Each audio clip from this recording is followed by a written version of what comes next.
Ça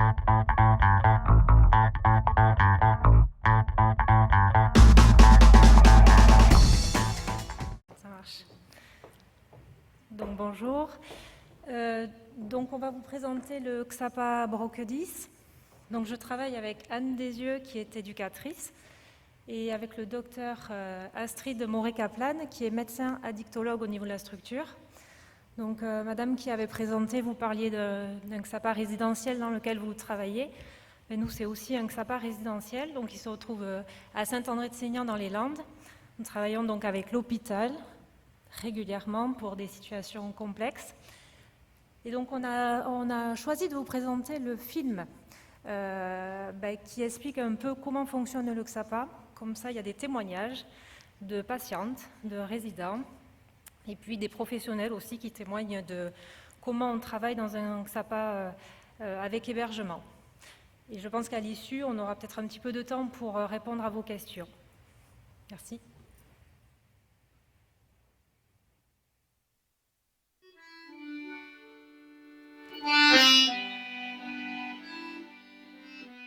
À peine arrivé à Suerte qu'un nouveau départ se préparait. Venu pour un moment de coupure, j'ai eu droit à un super séjour de rupture. On aurait aimé que ça dure, ces purs moments d'échange, de joie, d'activité et de découverte de soi et de notre belle planète. À l'équipe des éducateurs de Suerte Broquedis, voici pour laisser une trace physique de mon passage parmi vous, un dessin inachevé de cette belle maison que vous aimez tant. Dessin inachevé, inachevé comme la route que je suis en train de prendre et qu'il me reste encore à dessiner de mes propres mains. Je vous en suis si reconnaissant que je garderai longtemps le souvenir de cette maison dans un coin de campagne du Pays Basque, mais surtout de ses habitants et de ses travailleurs de matière humaine. Telle une cascade déferlante, ma tête s'est vidée et mon corps, peu à peu, s'est remis en activité. Moment d'égarement, d'évasion, d'épanouissement, bon début de reconstruction. Merci Suerte pour cette belle envolée, à toute l'équipe et aux collègues. Courage, force et volonté, on peut tous y arriver.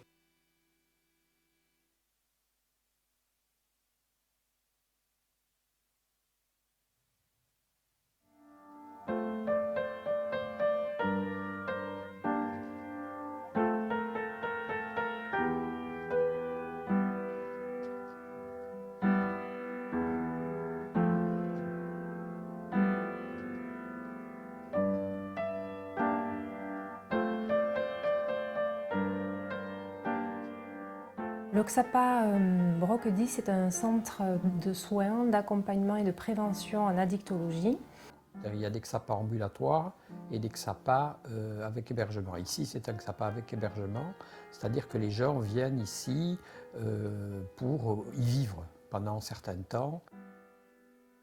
Et ici, on a quand même le temps de se poser et de se remettre un petit peu en question et d'arriver à essayer de comprendre le problème, quoi. Même si à côté de ça, tu es coupé un petit peu du monde, par rapport au portable, par rapport à Internet ou des choses comme ça. Mais je pense que c'est plutôt pas mal et nécessaire pour arriver à faire le vide et faire le tri dans ta vie pour essayer de repartir sur de bonnes bases, quoi. Ils construisent, ils reconstruisent petit à petit, ils retrouvent la patience, chose qu'ils avaient perdue.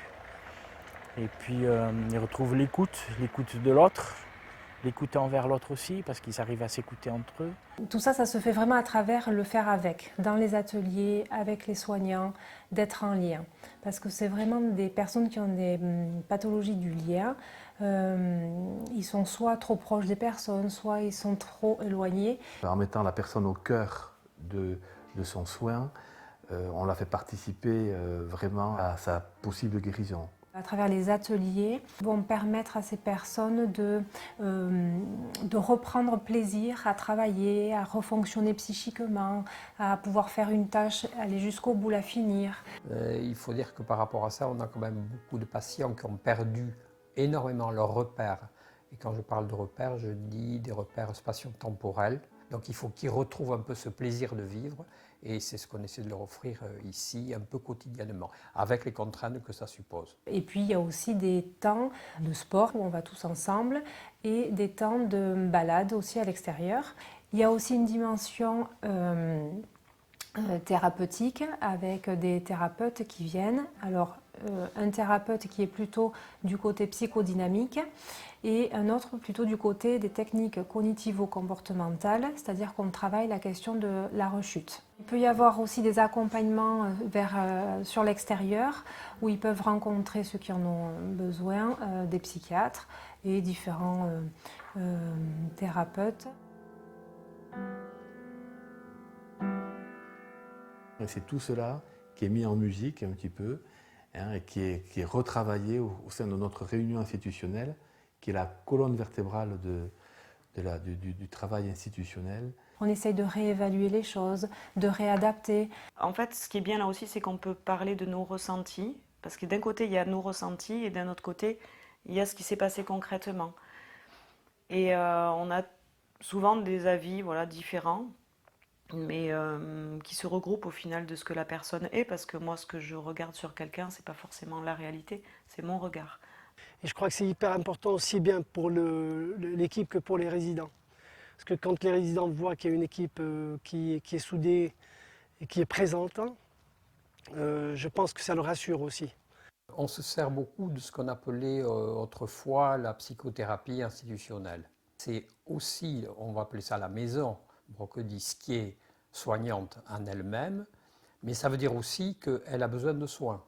De cette relation qu'il y a entre les deux, eh bien, on soigne quelque part l'institution et la personne va retrouver sa propre identité, son histoire, à travers ces relations partagées.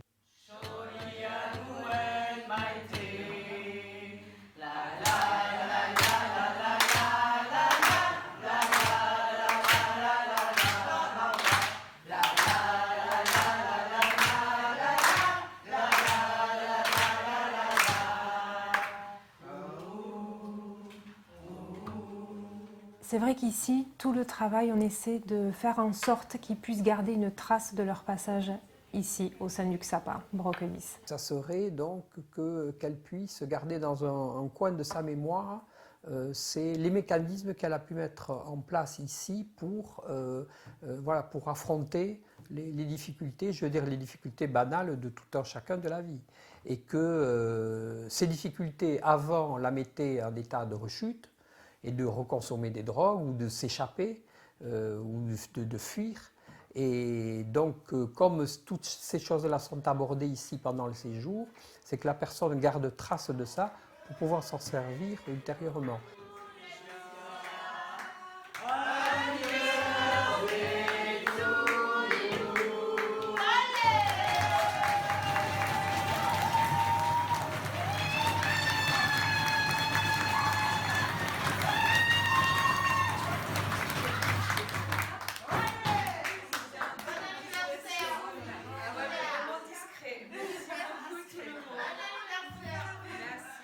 Tout le monde est logé à la même enseigne, il y a des règles à respecter forcément, mais aussi on a une équipe qui s'adapte à chaque cas de personne. Je pense que l'avantage ici, c'est que c'est un peu chacun à son rythme. Ils sont très à l'écoute en fait. Donc à chaque moment, même en pleine nuit, si jamais j'ai un souci, je peux aller voir le veilleur de nuit, qui n'est pas que veilleur de nuit d'ailleurs, qui est également comme les autres, et avec qui tu peux parler, te confier. On est traité en tant qu'humain, on n'est pas des numéros. Auprès d'aucun soignant, je n'ai ressenti le jugement. Au contraire, ils m'ont porté, je me sentais vraiment portée.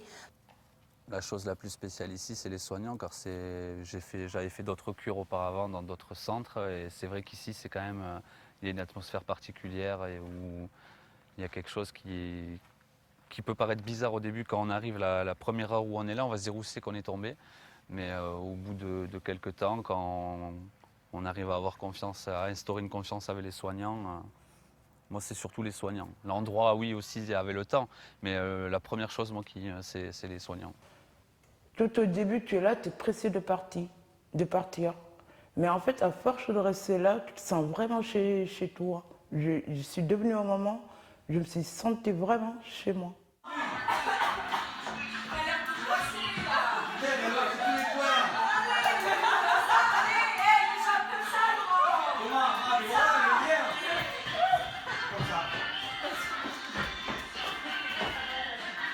Le quotidien au sein du XAPA est très ritualisé. Il y a un peu toujours les mêmes horaires, c'est-à-dire on va un peu comme si on allait au travail le matin, du lundi au vendredi. Donc c'est les ateliers de 9h à midi, de 14h à 16h30. Donc les ateliers servent un peu à rythmer la journée et retrouver justement une espèce de rythme comme ça qui serait apaisant. Ça les aide aussi à ne pas être trop dans l'ennui. Donc il y a des ateliers qui sont quand même très très importants parce qu'ils sont au travail aussi sur leur passé par rapport à ça.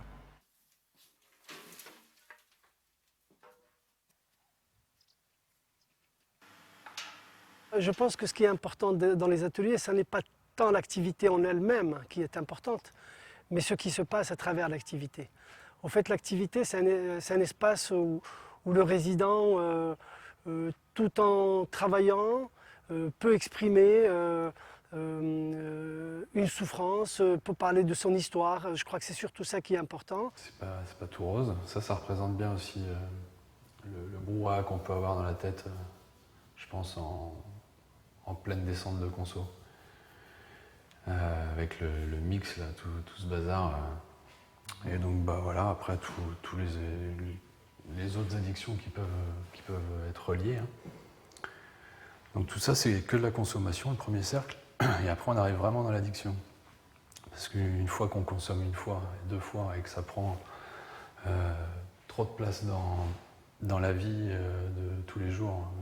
Et donc j'ai quand même fait une porte de sortie à tout ça. L'atelier permet aux résidents de se remettre dans un rythme du quotidien, de s'investir dans un projet, d'essayer d'aller jusqu'au bout avec le soignant. C'est-à-dire que ce qui est important, c'est la présence, toujours pareil, du soignant. Parce que bien souvent, c'est difficile d'abord, dans un premier temps, de parler. Et eux, du coup, s'expriment et le font à travers ces ateliers, le faire avec. Et du coup, leur créativité s'exprime, vraiment. Ça nous permet de se concentrer sur quelque chose et de ne penser à rien d'autre. Voilà, pendant 2-3 heures de temps, on ne rumine pas, on ne pense pas au passé, on ne pense pas à notre addiction, on ne pense pas aux choses qui pourraient nous faire mal. Ça m'a permis de déposer tout ce qui était lourd en moi. J'ai fait des collages très durs, très violents, mais je les ai déposés. J'ai déposé cette violence qui me bouffait à l'intérieur en étant dans un atelier avec des éléments pour pouvoir créer et des éducateurs qui étaient là pour m'encourager. Voilà, et Galia, ça fait très peu de temps. Galia est assez douée aussi, on va dire les choses simplement. Et ça fait que 4 mois qu'elle monte à cheval. Elle n'a jamais... voilà, c'est la première fois de sa vie qu'elle monte à cheval et c'est ici avec nous. Et voilà, elle s'est découvert quelque chose, une vraie passion, je crois. Donc, vraiment tout le poids du corps dans les talons. Hein, on appuie, c'est ça qui va vous verrouiller sur la selle. Okay, c'est thérapie en de rien, en cheval. C'est quelque chose qui me manque si je ne le fais pas. Le cheval, c'est très très instructif sur soi. Moi, j'avais jamais touché un cheval de ma vie, ou presque. C'était une de mes phobies. Je suis vraiment pas un bon cavalier, mais je suis content d'avoir vaincu cette peur. Je pense que chacun trouve midi à sa porte, en fait, un peu ici. Une fois que l'envie vient, et puis l'équipe aussi, hein, les éducateurs sont tous spécialisés un petit peu chacun dans leur domaine, et ils ont tous des bonnes bases pour nous guider, quoi. Quand les mamans n'ont pas le temps de bercer leurs petits enfants, Monsieur le vent vient doucement faire danser les berceaux blancs, faire danser les berceaux blancs. Donc c'est là concrètement l'unité mère-enfant, à partir d'ici. Donc comme tu vois, là ici, on a du matériel à portée de main. Donc là, de ce côté-ci, on a là la salle de bain qui est pour 2 mamans, donc 2 chambres. On a chacune notre placard. Après, on a la salle de bain, il y a tout ce qu'il faut, baignoire, la baignoire avec douchette ici. Alors, ici, c'est ma chambre. Voilà, alors comme je disais, quand je suis arrivée ici, j'avais déjà le lit pour le bébé, la table à langer, on a un grand placard avec une penderie ici et des rayons là, une petite table basse et le ballon dont je me sers tous les jours pour mes exercices. Le fait d'être ici me permet d'avoir une relation de plus en plus fusionnelle avec mon bébé parce que j'ai du temps pour lui. J'ai beaucoup de temps et des choses que je n'avais pas forcément avec mes 2 premiers enfants. Je peux dire qu'on a un vrai petit cocon. On est vraiment bien. Et du coup, c'est laisser du temps un petit peu et de la souplesse. Et en même temps, avoir un regard réaliste aussi, parce que parfois, ça peut ne pas bien se passer. Et c'est l'accompagnement du lien, c'est-à-dire c'est soit elles vont bien ensemble, ou ils vont bien ensemble, la maman et l'enfant, soit ça va pas bien. Et c'est aussi accompagner vers une séparation. C'est vrai qu'avec le médecin addictologue ici, il y a un gros travail qui est fait par rapport aux substances ou l'alcool qui a été pris durant la grossesse. En fonction du mois de grossesse, voilà, c'est important de calculer ça pour arriver à détecter un éventuel SAF ou TCAF qu'il y aurait à la naissance de l'enfant. C'est important d'en parler, de poser les choses avec la mère pour que justement elle ne culpabilise pas et que justement elle puisse s'occuper de ça et être plutôt actrice plutôt que subir ce problème.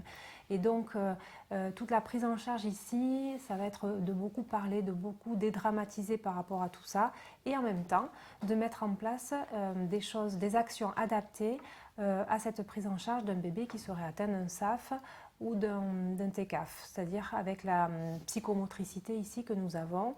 Donc d'une psychomotricienne qui vient 1 fois par semaine. Elle contribue justement à évaluer cette possibilité-là ou pas et si le développement neuromoteur de l'enfant se passe dans de bonnes conditions. Je conseille aux mamans en détresse, aux mamans en danger, aux futures mamans en détresse et en danger aussi, de venir ici à Suerte. Je leur conseille vivement. Ce sera dur au départ, mais comme tout, la vie n'est pas facile. Mais elles seront plus sereines avec leurs enfants, plus sereines avec elles-mêmes. Et elles s'en sortiront beaucoup plus fortes. Surtout ça.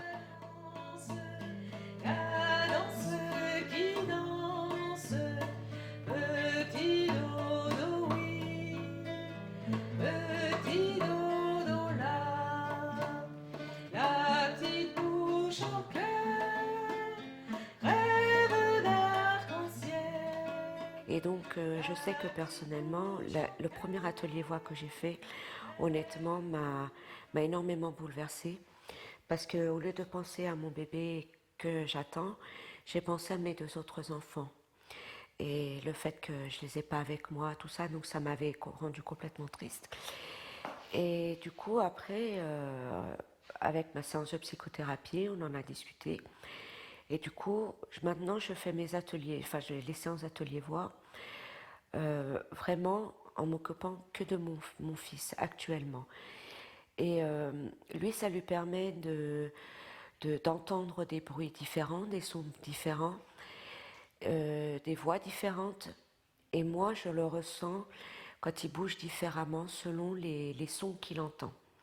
Et ça, c'est formidable comme découverte pour une future maman parce que c'est là qu'elle s'aperçoit que son enfant, soit il est un peu trop brusque dans ses gestes et là, c'est peut-être trop fort pour lui, ou alors il va plus se bercer parce que le son va plus lui plaire. En fait, on apprend à décoder. C'est une découverte, quoi. Et c'est des choses qui n'existaient pas il y a 15 ans en arrière et moi, aujourd'hui, je découvre énormément de choses. Donc c'est toujours ça, encore une fois, c'est un outil, c'est magnifique, mais il faut l'adapter aux personnes. Sinon, on pourrait se dire facilement, ben voilà, oui, ben, elle ne chante pas pour son enfant, qu'est-ce que c'est ça? Ben non, si moi je ne peux pas donner quelque chose que j'ai pas. Et elles, c'est pareil. Donc il faut d'abord leur donner pour qu'elles puissent donner à leur enfant. Sinon, encore une fois, elles sont jugées. Plus quand déjà elles se jugent elles-mêmes, mais alors 10 fois plus. Et c'est facile après de dire que c'est pas une bonne maman, quoi. Alors que non, elle a juste besoin qu'on s'occupe d'elle aussi. Donc cet atelier voix, il est formidable pour ça. Pour la maman, pour l'enfant et pour le lien mère-enfant. Encore une fois, il y a les trois choses. La maman, on donne à la maman. La maman donne à l'enfant. Et on restaure, on donne à ce lien comme pour qu'il soit là et qu'il puisse vivre après loin d'ici, quoi. Le lien mère-enfant est travaillé d'une autre manière que dans le quotidien. Et à travers la voix, le chant, mais aussi le toucher, parce que c'est des berceuses où les mamans peuvent bercer les bébés. Un enfant, il se met à parler par imitation, mais aussi par intonation et par le côté chantant même de la voix elle-même. Donc, et le contenu de la voix, c'est la parole, et c'est la signification, ce sont les mots. Et tout ça mis en chanson, avec des petits instruments, ça permet à l'enfant de s'approprier cette voix et ces paroles beaucoup plus facilement. Et ça permet aussi de nommer les personnes qui ne sont pas là, comme le père des fois n'est pas là, ou qui est absent, ou qui est loin, ou qui est quand même présent et qui de toute façon existe. Moi toute seule, je ne vais pas faire grand-chose, si ce n'est que de chanter un petit moment avec les mamans, mais l'intérêt de mon action, elle est dans l'échange et dans la permanence de la présence des soignants pendant ma séance.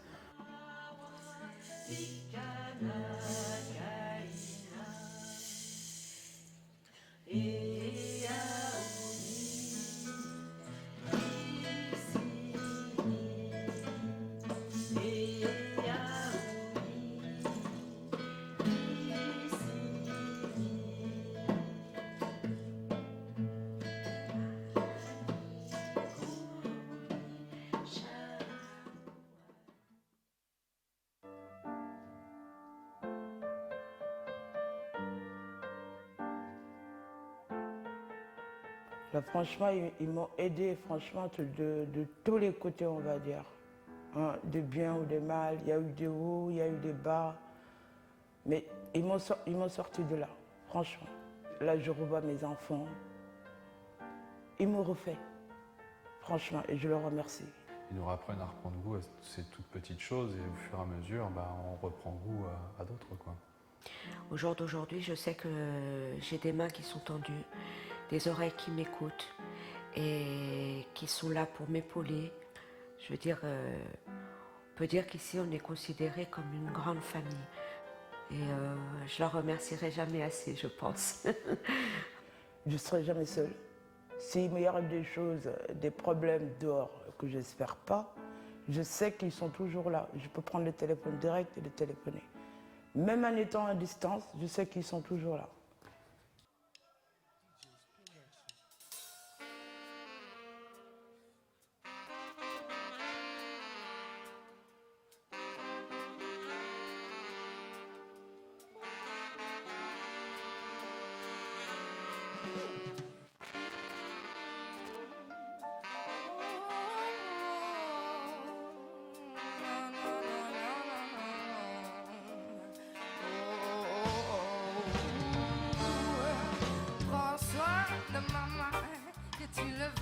C'est d'abord grâce à elle que tu es là. Observe maman, elle te réapprendra le savoir-vivre et d'autres choses déjà en toi. Aime la maman, elle te le rendra à un niveau que tu n'imagines même pas. Protège maman de la folie de l'homme qui nous dans de sales draps. Belle, généreuse, dévouée, nourricière, les hommes lui demandent tout et elle le fait pour qu'il soit fier. Danse, donne le sein et plus encore pour que eux pendant ce temps fassent de leur ignorance seulement.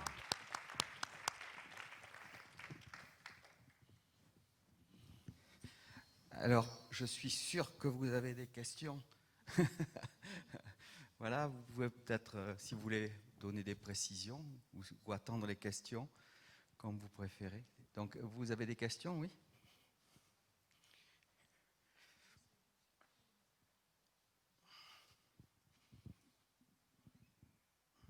Donc moi j'avais juste une réflexion à faire en tant que sage-femme.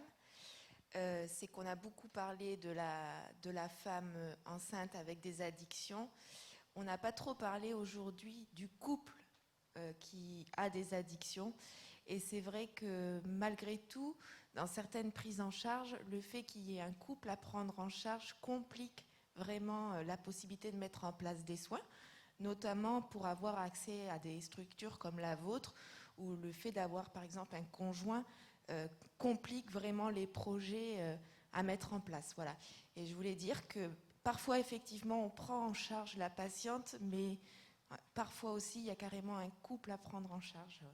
Voilà.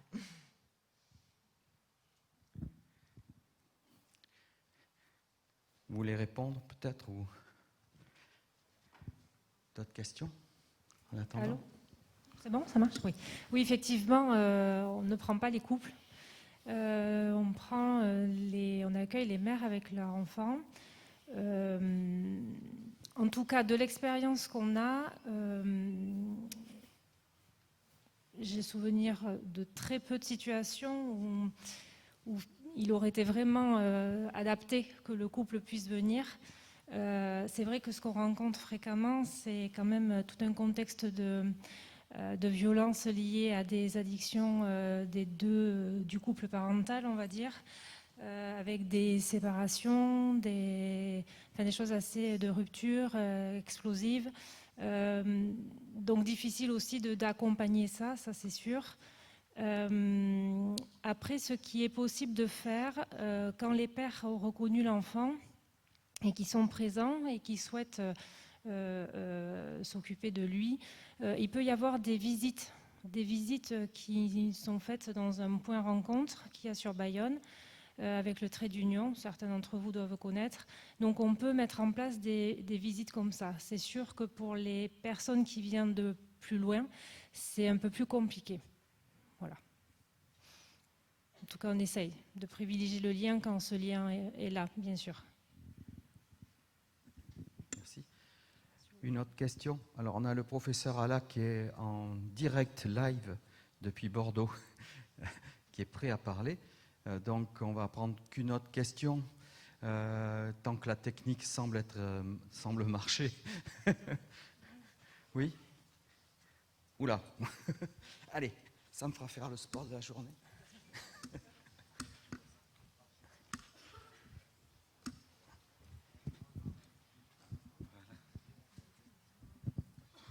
Bonjour, j'ai trouvé votre film très émouvant, bravo, félicitations. J'aimerais savoir comment vous préparez le retour, comment on pourrait appeler ça, à la réalité, comment vous préparez la séparation comment vous préparez la séparation avec votre établissement. Alors en fait, déjà, il y a des sorties qui sont organisées avec le centre tous les 2 mois. D'accord ? Les gens repartent chez eux, dans leur environnement, revoir leurs équipes référentes. En fait, ils viennent envoyés par une équipe référente, que ça part en ambulatoire par exemple, une équipe hospitalière comme à Bayonne. Et du coup, ces équipes-là qui sont toujours en lien avec la personne et avec nous tout le long du séjour, qui travaillent avec le résident et avec nous sur la sortie, selon le projet de chacun.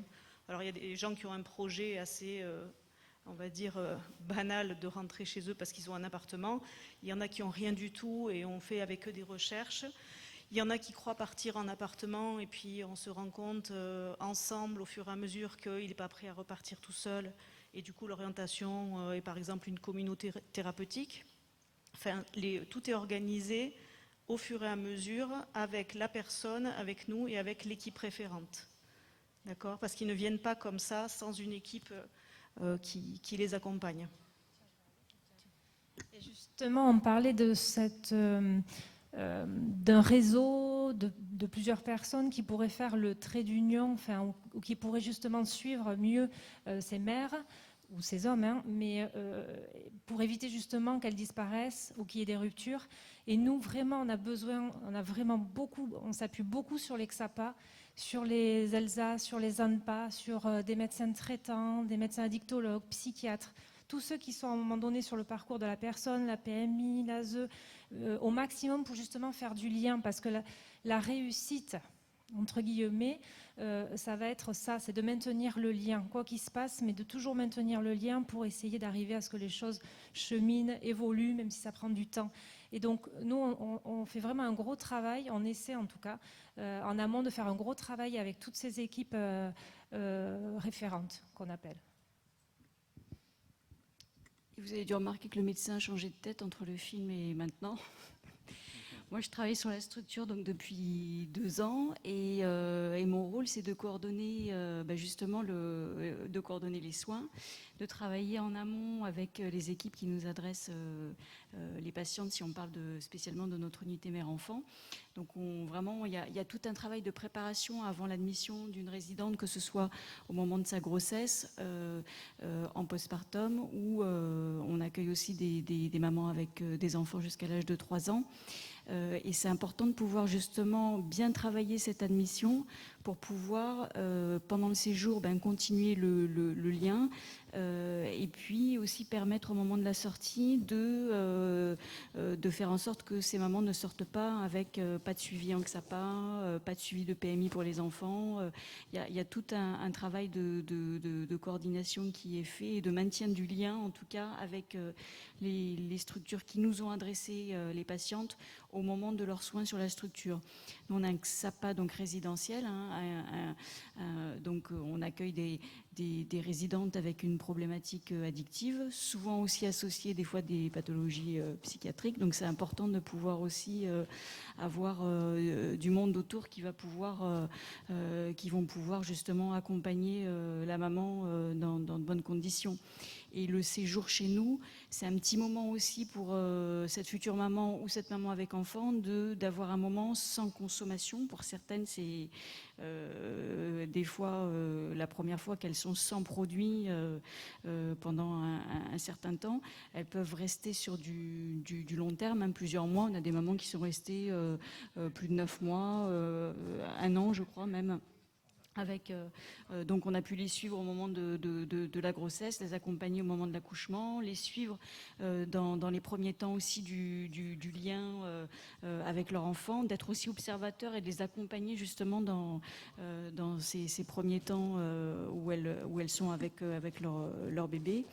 Et je pense que c'est vraiment tout un travail, en tout cas de toute l'équipe, où il y a une présence H24 sur le XAPA résidentiel, pour pouvoir coordonner au mieux les soins en tout cas. Et on parlait du suivi aussi tout à l'heure, et ça fait une dizaine d'années maintenant qu'on a ouvert l'unité mère-enfant. Et on peut suivre aussi la plupart des mamans et des enfants. Et donc les équipes sont aussi importantes pour ça. On travaille beaucoup en lien aussi avec les mamans. Donc là, on a les premiers qu'on a reçus qui étaient tout bébés, qui ont une dizaine d'années. Donc on peut commencer à avoir un petit peu de recul sur l'accueil. Et moi je trouve que c'est hyper important pour souligner ce travail avec les partenaires qui sont, comme elles partent souvent dans la nature, au moins il y a des gens qui sont là et qui nous tiennent au courant aussi.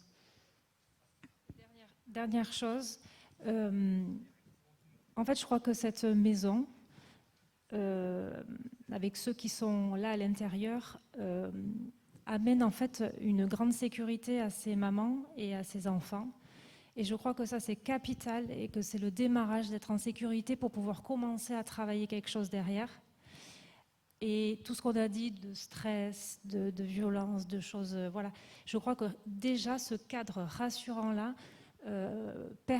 leur permet de pouvoir commencer à poser des choses, de traumas, de situations actuelles compliquées. Et ça déjà c'est énorme. Et à distance des produits bien sûr. Donc déjà ça c'est énorme, et de faire l'expérience de ça même, je pense 15 jours, 1 mois.